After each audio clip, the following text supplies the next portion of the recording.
So, is your audience aware of this person or company or musician or group? Can they enhance your brand? Would they have influence on my audience, right? Would they promote your type of brand? Is there a similar interest, or is it a complete disconnect, right? I would love Kim Kardashian to be a part of my company, but does that make any sense whatsoever, right? 2, what is the role? What do you want this person and or group and or company to do? And it needs to be a thoughtful request. The more famous, the more thoughtful it has to be. There has to be research done. There has to be a real thought about why are you reaching out to this person and or company or group, and you want them involved. You want them to act in a commercial or a video. You want them to perform. You want them to appear at an event or at your booth. Voiceover. You want them to endorse you. Maybe you want them to write on the back of your book. You want them to be active in your company, or you want them to invest in your company. Maybe you want their music, if it's a group or a band. You want their likeness, or you want to work with their estate if they've passed. Or you just want something simple like you want them to like or share your post on social media. 3, you have to research it. How do you find them? How do you reach these people? Well, thank you to our incredible Mr. Jim Smith. Reference Solutions at the local library is a fantastic resource, incredible resource. Google, yes, and that, I know that just sounds silly, but you really need to do a deep dive into Google. Magazine articles are fantastic. YouTube interviews. You'll get little bits and pieces. I'm working right now with a gluten-free bakery, and we're going to reach out to famous celebrities who are gluten-free, right? But you only find that if you really do a deep dive into the person and or group. Social media, very obvious, but you want to see what they're posting. What are they posting that might be similar, or might, I didn't know that they really were into environmental issues, or I didn't know they really loved their pets as much as, as they do. Wikipedia is fantastic, really gives you some really fantastic information. IMDbPro.com is fantastic if you want a big name. It costs a little extra. It's actually owned by Amazon now, but that is a fantastic resource, and I'll show you that. You have to pay for that. You do. Okay. That's, yeah. IMDb Yes, Pro. IMDb Pro. Also, bookingagentinfo.com is also, I think you get 3 days of free, and now the music interlude. So this is IMDb Pro. So say I really want Thor to be my spokesperson, and or I would like him to do voiceover, and or I would like for him to appear at one of my events, or I'd like for him to be knowledgeable about my company. IMDb Pro will give you all the contacts over on the right. Talent agent, manager, publicists, gives you all the addresses, phone numbers, contact information, all right there. Bookingagentinfo.com, another fantastic resource. And actually what I love about this is that they give you the breakdown. Actually, as you're going down before you get to the contacts, it'll say, what are you exactly looking for? And then it'll kind of refer you to that person versus, I don't know who to talk to. Do I talk to the management? Do I talk to the publicist? Do I talk to the manager? Do I talk to the stage manager? Do I talk to the producer? Right? It gives you the information. So, advice.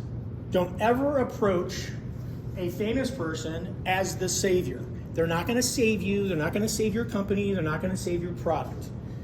You need to go to them and say, we would love for you to be a part of this. Or did you know about this? Or did you know about this company? Or did you know about my product? And share it with them. Get them involved, but don't go to them and go, it would be fantastic if you would just endorse my brand, and then suddenly I'd be famous and I'd make a lot of money, right? So really have a plan B through Z. 4, big approach, shoot for the stars. Absolutely, positively can do it, because you never know who is going to say yes. Absolutely, positively do not know. And you can say, there's no way on earth that Sandra Bullock is ever gonna be a part of my company. You don't know.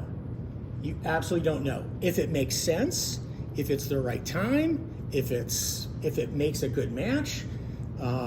Look at Betty White. Loved animals, loved pets. If you were a nonprofit group and you were promoting animals, Betty White probably would have done it in a heartbeat, right? I mean, because it's near and dear to their hearts. So when I worked on the campaign to defeat the casino at Gettysburg, this was my hit list of all the celebrities that I wanted to track down. Okay? This was 2010. So literally, I'm not kidding, President Obama, Michelle Obama, Tom Hanks, Denzel Washington, et cetera, musicians, actors, politicians. I wanted it to be big because I felt that this was a really important topic. We did not want a casino half a mile from the battlefield. And so I reached out to all of these people. Now, after a lot of time, ended up Ken Burns, David McCullough, Matthew Broderick, Stephen Lang, Susan Eisenhower. Colin Powell was a question mark.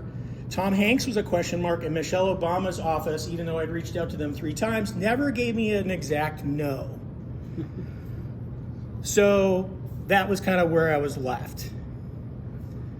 Then I ended up, for the actual video shoots, Ken Burns, David McCullough, 2-time Pulitzer Prize winning author, Sam Waterston, Matthew Broderick, Stephen Lang, all actors, Paul Buca, who's a Medal of Honor recipient, and Susan Eisenhower, whose grandfather is Dwight D. Eisenhower, President Eisenhower. And I needed music, so I reached out to John Williams, and John Williams said, yes, I would love to provide the music. Because he believed in it, right? And because I wasn't looking to him to solve my problem. I said, I've got all these celebrities already, but I need music. And John was like, I'm in. So, by pure coincidence, the day of the hearing, when we presented to the Pennsylvania Gaming Board, Michelle Obama showed up with her 2 daughters at the Gettysburg battlefield, the exact day of the hearing. So she said no, but she showed up at the battlefield, which made obviously a lot of local news. And then I needed more music because I had interviews from all these people and I didn't have enough music tracks. So I went back to John and I said, John, I need more music. And he's like, what do you want? And I said, I would love the music from Saving Private Ryan. And he goes, okay, let me see. So he reached out to Spielberg and Paramount Pictures got permission through Spielberg, Boston Symphony Orchestra, the American Federation of Musicians, and Paramount Pictures all said yes. So again, you don't know. You don't know what somebody's going to jump on. And by the way, going back to that, all of this was done for free. The entire production, every single person involved with this video shoot did it for free. Studio, editing, sound mixing, all the actors, everybody who was involved did it for $0. These are some of the performers that I've worked with in the past, producers, sports people,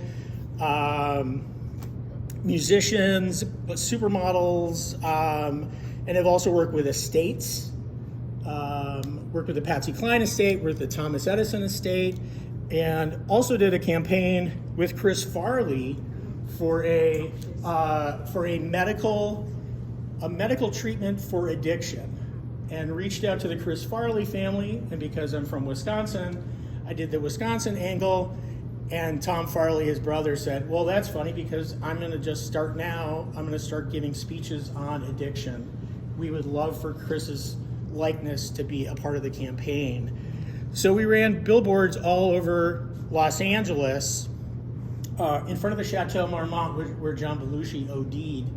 And John Belushi was Chris Farley's idol. And again, because I did the research, I knew that. So it was that insider information. Tom said, I love that. I want to be a part of that. We recorded Tom, his brother, for radio spots. This was a campaign that absolutely positively failed.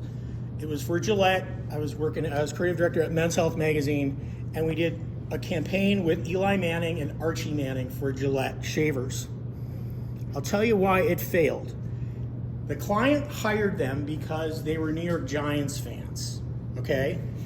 Horrible, absolutely horrific. There was no real connection to Gillette except they just were sports people.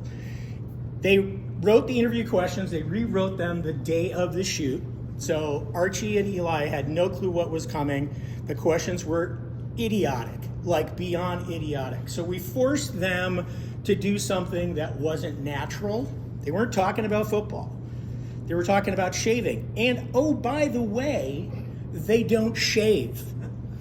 Literally, Eli takes like 2 months. It's like an ongoing joke with all his buddies on the Giants that he can't grow a beard. And it's a family thing. Like Peyton, Eli, and Archie, none of them know how to grow a beard. So wouldn't Gillette have thought of that? Like maybe we should ask? It was absolutely horrific. And we did like 3 videos and then a bunch of short videos, and they're painful. I'll show you like the beginning of it. It's so awkward. It's beyond awkward.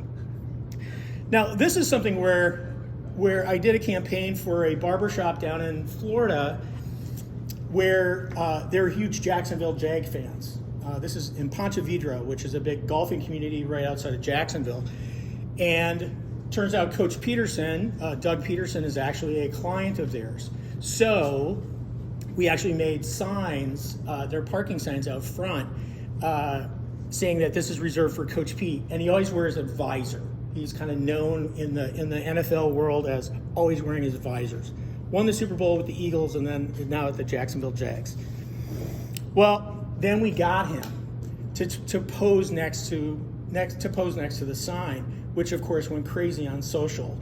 And then we actually made visors that said Coach P's doppelganger and sold them in the barbershop. And it was a great way just to like jump on this kind of local famous person bandwagon. Number 4, we can do a down home approach, which is who's famous in your category, okay? Doesn't have to be, Julia Roberts. It could be somebody that's in your category that is famous. Consultants, authors, researchers, doctors, thought leaders, influencers, professors, industry leaders, successful people. I mean, I do a lot with the American Battlefield Trust, which preserves battlefields for history, historical purposes. And, I work with famous photographers, war photographers, and stone carvers, museum conservators, but I make them famous, right? People don't necessarily know who they are, but they are big in what they do. Number 5, you can rethink it and you can make your own famous person.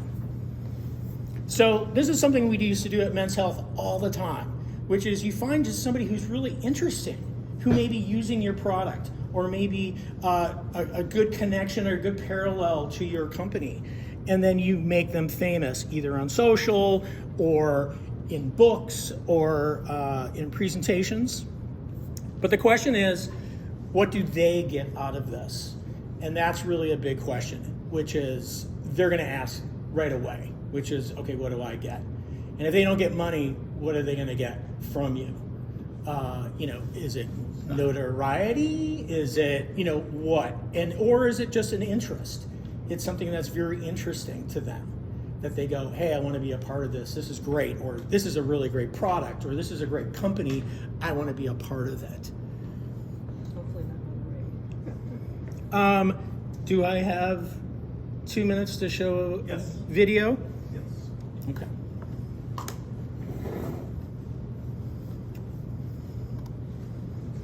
All right. So I'm going to show you 10 seconds of this horrific Gillette video because I just want you to see like how awkward and bad it is. When was that? This was 2016, I believe. Did it actually ever air? Oh yeah, it aired, and it actually got a ton of hits. Wow. But I think it was a one-time thing. Like people were like, "Oh, Eli Manning," click. Oh yeah, turn that off. That's bad. That's terrible. So it made the raspberries of the ad world. Yeah, exactly. Okay, let's see if you guys can hear this. Nope, that's the wrong one. That's the wrong one. Okay, here it is. Okay, can I turn this up? Please hold.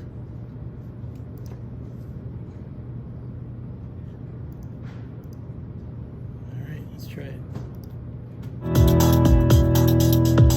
I'm going to cut this really short.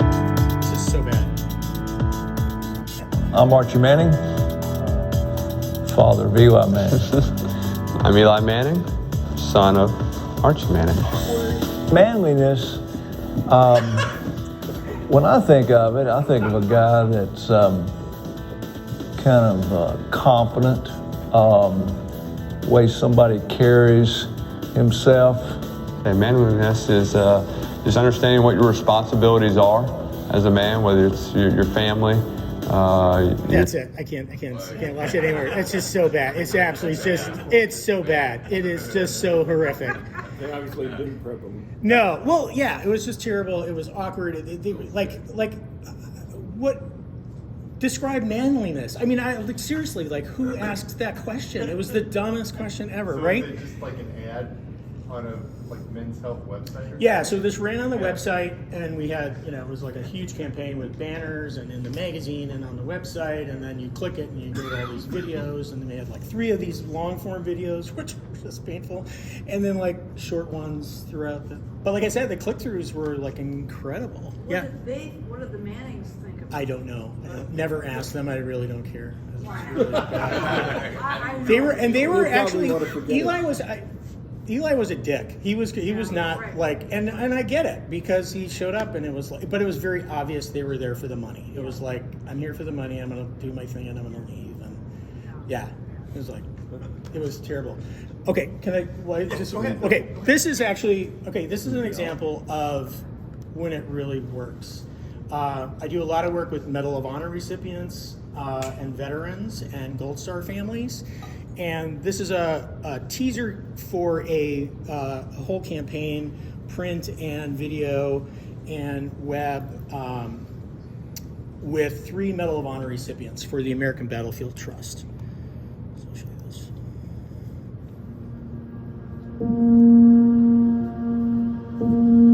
Conviction is knowing what you believe in and then doing it. Wait, you're not seeing it. Please hold. I have to share it, that's why. Okay, we got it? There we go. Okay, here we go. Thank you. Sorry.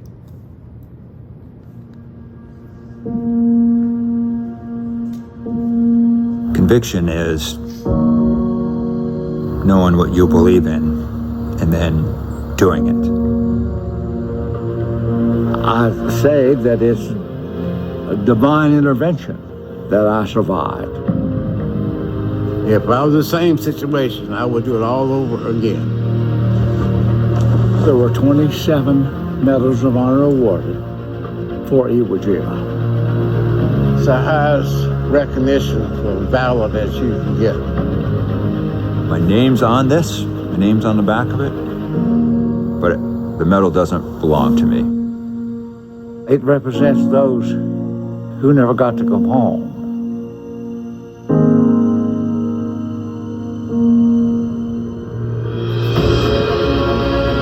This ground, it is hallowed. Many other battlefields across our country are. Everyone should have the opportunity to go to Morris Island. This is where several medals of honor were earned.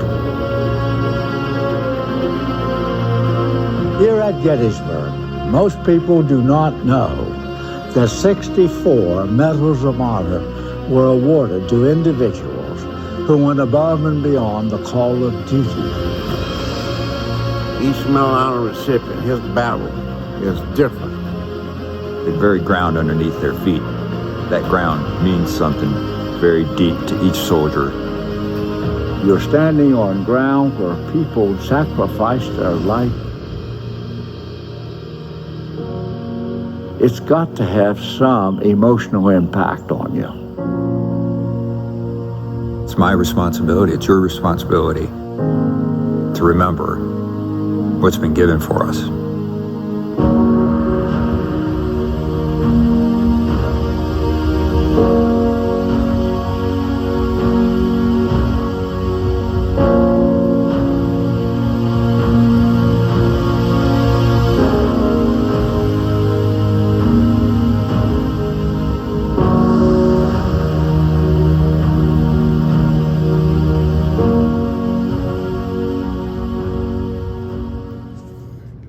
I would love to see that video shown before every committee meeting in Congress. Every day, every opening, just the way we did with our 30-second